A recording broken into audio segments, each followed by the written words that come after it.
ستاروں کی طرح دنیا نے بارہا ہمیں مٹانا چاہا، ہم چمکتے رہے شب میں ستاروں کی طرح۔ ہاں ہاں ہم ہی وہی ہیں جس نے انگریز کے خلاف بغاوت کی تھی، ہم ہی وہی ہیں جنہیں ڈھاکہ شہر کے اندر جاؤ تاریخ اٹھا کر دیکھو، آپ کو پتا چلے گا صرف ڈھاکہ شہر کے اندر 2 لاکھ اہل حدیثوں کو پھانسی کے پھندے پہ لٹکایا گیا۔ انگریز کے باغی ہم ہیں، ہم نے انگریز کی بغاوت کی ہے۔ اگر تمہیں نہیں پتا جاؤ پٹنہ کی تاریخ اٹھا کر دیکھو، جاؤ صادق پور کی تاریخ اٹھا کر دیکھو، تمہیں پتا چلے گا صادق پور کی پوری اہل حدیثوں کی بستی کو انگریز نے بلڈوز کر دیا، پوری بستی کو تہہ تہہ کر دیا، پوری بستی کو نیست و نبود کر دیا، اور پھر وہاں پہ اہل حدیثوں کے عالم دین مولانا یحییٰ علی کو پابند سلاسل کیا گیا، جیل کی کال کوٹھڑی میں پھینکا گیا، اور اس کے لیے سزائے موت کا اعلان ہوا۔ مولانا یحییٰ علی مسکرا رہے ہیں، ان کی جیل کی کوٹھڑی جہاں پہ رب کے قرآن کی تلاوت کر رہے ہیں، انگریز لارڈ نے دیکھا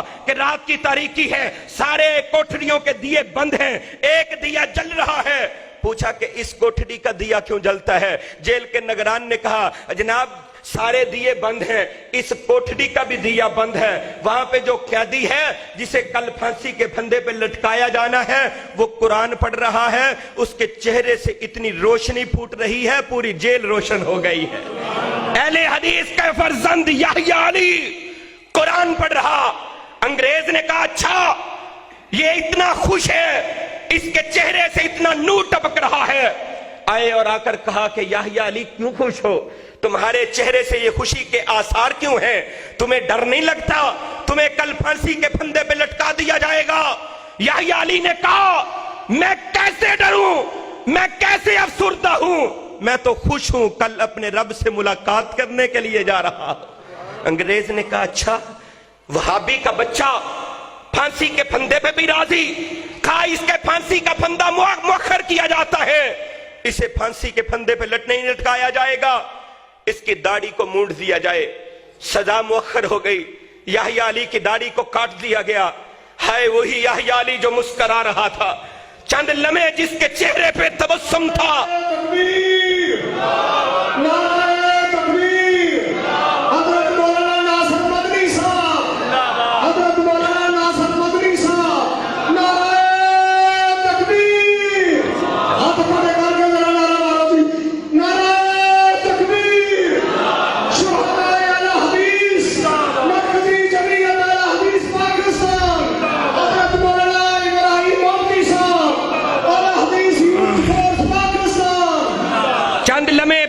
جس کے چہرے پہ خوشی تھی اب اس کا چہرہ افسردہ کیسے ہو گیا؟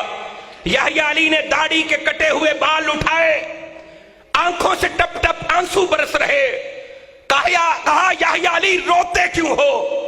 کہتے ہیں رو اس لیے رہا ہوں کہ یحییٰ تجھ سے یہ داڑھی زیادہ مقدروں والی نکلی جو رب کی توحید پہ پہلے کٹ گئی، تو کٹ نہیں سکا۔ یہ ہے اہل حدیث۔ ہاں انگریز نے پھر کہا تھا کہ جب تک روئے زمین پہ اہل حدیث موجود ہیں، یہ وہابی موجود ہیں، یہ باغی کے مترادف ہے، بغاوت یہاں پہ ہوگی۔ میرا شہید قائد علامہ احسان الہی ظہیر جب یہ واقعہ سنایا کرتے، تاریخ کا یہ دریچہ لوگوں کے سامنے کھول کے رکھتے، یہ صفحہ سامنے رکھتے، پھر کہا کرتے تھے ناقدو وقت کی رفتار بدلنے کے لیے ہم نے مجبور زبانوں کو نوا بخشی ہے، کج کلاہوں کی رونت کا اڑایا ہے مذاق، ہم نے تاریخ کے چہرے کو ضیاء بخشی ہے۔ ہاں ہم نے اپنا خون پیش کر کے اپنے خون کی سرخی سے تاریخ کو روشن کیا ہے، اور ظالموں تم نے انگریز کے بوٹ پالش کیے، تم نے نوکریاں لی، تم نے عہدے لیے، تم نے وزارتیں لی، تم نے جگیریں لی، تم نے انگریز کو خوش کر کے رب کو ناراض کیا، ہم نے انگریز سے بغاوت کر کے رب رحمان کو راضی کیا ہے۔ یہ ہے میری تاریخ۔ تاریخ کی کون کون سی بات آپ کے سامنے رکھوں؟ لوگ کہتے ہیں یہ کل کی پیداوار انگریز نے انہیں جنم دیا ہے۔ آئیے اس غلط فہمی کا ازالہ کر کے اپنی بات کو ختم کرنا چاہتا ہوں۔ اہل حدیث کب کے ہیں؟ اے نبی کائنات رحمت عالم کونین کے تاجور سید الثقلین امام القبلتین جناب محمد الرسول اللہ صلی اللہ علیہ وسلم کے ایک صحابی نام ان کا ابو سعید خدری رضی اللہ تعالی عنہ، شرف اصحاب الحدیث کتاب اٹھا لیجئے۔ اس حدیث کی کتاب کے اندر یہ روایت موجود ہے. حضرت ابو سعید خدری اپنے شاگردوں کو یہ کہتے ہیں تم ہمارے نائب ہو, تم ہمارے بعد ہمارے نائب ہو, یاد رکھو ہمارے بعد اس روئے زمین پہ تم اہل الحدیث ہو. کون کہہ رہا ہے جی؟ نبی کا صحابی ابو سعید خدری رضی اللہ تعالیٰ عنہ اپنے شاگردوں کو کہتے ہیں کہ تم ہمارے بعد, صحابہ کے بعد تم اہل الحدیث ہو, ہمارے نائب ہو. نبی کا صحابی اپنے آپ کو اہل حدیث کہے, اپنے شاگردوں کو اہل حدیث کہے. آئیے بات آگے بڑھاتا ہوں. امام شعبی رحمہ اللہ تعالیٰ کبار تابعین کے اندر شامل, جنہوں نے 500 سے زائد صحابہ کی زیارت کی ہے. تہذیب التہذیب اٹھا کر دیکھیے, بڑے بڑے تابعین کے اندر ان کا شمار ہوتا ہے. یہ بھی اپنے آپ کو اہل الحدیث کہتے ہیں. یہ پہلی صدی ہجری کی بات ہے. لوگ کہتے ہیں کل کی پیداوار, میں کہتا ہوں پہلی صدی ہجری کے اندر امام شعبی آپ کو اہل حدیث نظر آئیں گے. دوسری صدی ہجری کے اندر آپ کو امام مالک اہل حدیث نظر آئیں گے. امام احمد بن حنبل اہل الحدیث نظر آئیں گے. امام علی بن مدینی آپ کو اہل حدیث نظر آئیں گے. تیسری صدی ہجری کے اندر آپ کو امام شافعی اہل الحدیث نظر آئیں گے. چوتھی صدی ہجری کے اندر آپ کو امام ابن حبان اہل حدیث نظر آئیں گے. امام حاکم اہل حدیث نظر آئیں گے. اہل حدیث کی تاریخ آگے بڑھی. 5ویں صدی ہجری کے اندر امام ابو بکر البغدادی, خطیب البغدادی جسے دنیا نے یاد کیا ہے, وہ خطیب بغدادی آپ کو اہل الحدیث نظر آئیں گے. 6ٹھی صدی ہجری کے اندر امام ابن عساکر آپ کو اہل حدیث نظر آئیں گے. اور اس 6ٹھی صدی ہجری کے اندر ہی پیر عبد القادر جیلانی آپ کو اہل الحدیث نظر آئیں گے, جنہوں نے اپنی کتاب غنیۃ الطالبین کے اندر لکھا کہ ناجی فرقہ, نجات پانے والا فرقہ اہل الحدیث اگر نہیں تو میں نہیں جانتا وہ کون ہے جن کے بارے میں نبی رحمت نے فرمایا ہے کہ وہ نجات پانے والے ہیں. پیر عبد القادر جیلانی 6ٹھی ہجری میں اہل الحدیث آپ کو نظر آئیں گے. 7ویں 6ٹھی ہجری کے اندر امام ابن تیمیہ کے دادا مجدد الدین ابن تیمیہ آپ کو اہل الحدیث نظر آئیں گے. امام نووی شارح مسلم آپ کو اہل الحدیث نظر آئیں گے. اسی طرح 8ویں ہجری کے اندر امام ابن تیمیہ آپ کو اہل الحدیث نظر آئیں گے. امام ذہبی آپ کو اہل الحدیث نظر آئیں گے. 9ویں ہجری کے اندر آپ کو امام ابن حجر اسقلانی اہل الحدیث نظر آئیں گے. امام ابن کثیر اہل الحدیث نظر آئیں گے. آپ کو امام ابن قیم الجوزی اہل حدیث نظر آئیں گے. 10ویں صدی ہجری کے اندر امام جلال الدین سیوطی آپ کو اہل الحدیث نظر آئیں گے. 11ویں صدی ہجری کے اندر تاج الدین بن اسماعیل الگجراتی جو سیاستہ کے حافظ تھے وہ اہل الحدیث نظر آئیں گے. 12ویں صدی ہجری کے اندر محمد فاخر الہ آبادی آپ کو اہل الحدیث نظر آئیں گے. شاہ ولی اللہ محدث دہلوی حجت اللہ البالغہ اٹھا لے آپ کو اہل الحدیث نظر آئیں گے. 13ویں صدی ہجری کے اندر امام شوکانی آپ کو اہل الحدیث نظر آئیں گے. محمد بن عبد الوہاب النجدی اہل الحدیث نظر آئیں گے. شاہ اسماعیل شہیر آپ کو اہل الحدیث نظر آئیں گے. اسی طرح 14ویں صدی ہجری کے اندر شیخ القل فی القل سید نذیر حسین محدث دہلوی آپ کو اہل الحدیث نظر آئیں گے. نواب صدیق الحسن خان اہل الحدیث نظر آئیں گے. مولانا ثناء اللہ عمر سری آپ کو اہل الحدیث نظر آئیں گے. محمد حسین بٹالوی آپ کو اہل الحدیث نظر آئیں گے. بے شمار علماء کے نام لے سکتا ہوں, بات کو آگے بڑھانا چاہتا ہوں. 15ویں صدی یہ چل رہی ہے, آپ کو شیخ ابن باز رحمہ اللہ اہل حدیث نظر آئیں گے. آپ علامہ البانی آپ کو اہل الحدیث نظر آئیں گے. علامہ احسان الہی ظہیر آپ کو اہل الحدیث نظر آئیں گے. مولانا ابراہیم میر آپ کو اہل الحدیث نظر آئیں گے. لوگوں سن لو, مولانا سعادت سیالکوٹی آپ کو اہل الحدیث نظر آئیں گے. ہاں میرے استاد حافظ عبد المنان آپ کو اہل الحدیث نظر آئیں گے. آج کریا کریا, بستی بستی, شہروں کے شہر, بستیوں کی بستیاں اہل حدیثوں سے بھری ہوئی آپ کو نظر آئیں گی. میں نے تاریخ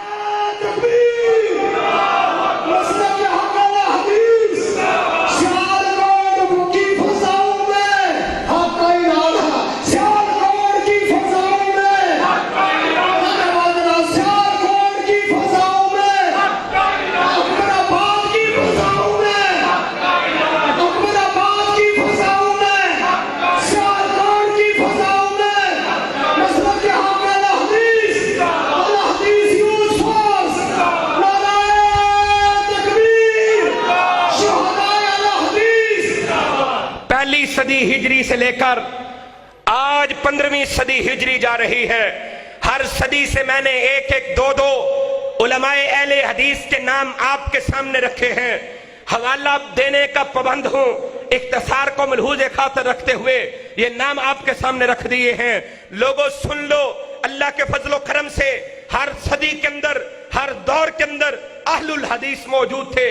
کوئی کہہ سکتا ہے کسی ایک کا نام لیا, کسی دو کا نام لیا، صدی پوری کے اندر 2-3 ہی اہل حدیث ہیں۔ آؤ میں ایک لڑی کے ساتھ، ایک تسلسل کے ساتھ اپنے آپ سے شروع کرتا ہوں اور نبی رحمت کائنات کے امام جناب محمد الرسول اللہ صلی اللہ علیہ وسلم تک سلسلہ جوڑ کے دکھا دیتا ہوں، تاکہ کسی کو غلط فہمی نہ رہے، کوئی غلط فہمی نہ رہے کہ فلاں جگہ تسلسل میں تعطل آ گیا تھا، فلاں جگہ اہل حدیث نہیں تھا، فلاں کے ساتھ اہل حدیث کی ملاقات نہیں ہوئی۔ آؤ میں آپ کو بتا دیتا ہوں، میں نے علم حدیث پڑھا ہے، میں نے قرآن و حدیث کا علم حاصل کیا ہے اپنے استاد الشیخ حافظ عبد المنان نور پوری رحمہ اللہ تعالی سے۔ میرے شیخ نے علم حاصل کیا ہے حافظ محمد گوندلوی رحمہ اللہ تعالی سے، انہوں نے علم حدیث کو حاصل کیا ہے جناب حافظ عبد المنان محدث وزیر آبادی سے۔ آج اللہ نے مجھے یہ بھی اعزاز دیا ہے کہ میں اپنے پردادا استاد حافظ عبد المنان وزیر آبادی کی جو عظیم الشان مسند تھی، جس کو میں خوابوں کے اندر بھی حاصل نہیں کر سکتا تھا،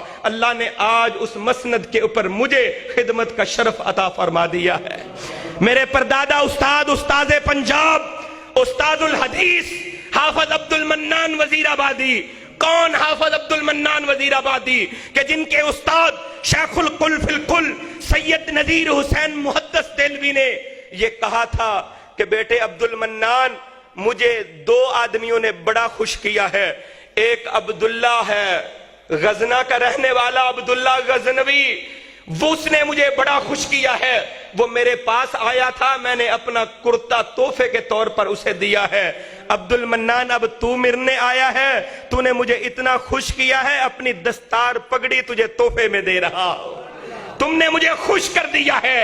اور قربان جاؤں اس نیک وقت اس شگیرد پہ کہ یہ ہر موقع کے اوپر اس پگڑی کو پہنا کرتے، اور پھر جب انتقال کا وقت آیا انہوں نے کہا کہ میرے استاد کا دیا ہوا تحفہ اس کو میرے کفن کے اندر شامل کر دیجئے گا، استاد کا تحفہ میرا کفن بنا دیجئے۔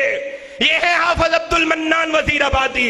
آئیے، میں نے علم حدیث سیکھا حافظ عبد المنان نور پوری سے، انہوں نے علم حدیث سیکھا حافظ محمد گوندلوی سے، انہوں نے علم حدیث سیکھا استاد پنجاب حافظ عبد المنان وزیر آبادی سے، انہوں نے علم حدیث سیکھا جناب شیخ القل فی القل سید نذیر حسین محدث دہلوی سے، اور مولانا عبدالحق بنارسی سے، مولانا عبدالحق بنارسی نے علم حدیث سیکھا امام شوکانی رحمہ اللہ سے، امام شوکانی نے علم حدیث سیکھا امام علی بن ابراہیم سے، انہوں نے علم حدیث سیکھا حامد بن حسن الشاکر سے، انہوں نے علم حدیث سیکھا السید احمد بن عبد الرحمن الشامی سے، انہوں نے علم حدیث سیکھا محمد بن حسن العجیمی سے، انہوں نے علم حدیث سیکھا احمد بن محمد الیمنی سے، انہوں نے علم حدیث سیکھا یحییٰ الطبری سے، انہوں نے علم حدیث سیکھا اپنے دادا محب الطبری سے، انہوں نے علم حدیث سیکھا ابراہیم الدمشقی سے، انہوں نے علم حدیث سیکھا ابراہیم الفرغانی سے، انہوں نے علم حدیث سیکھا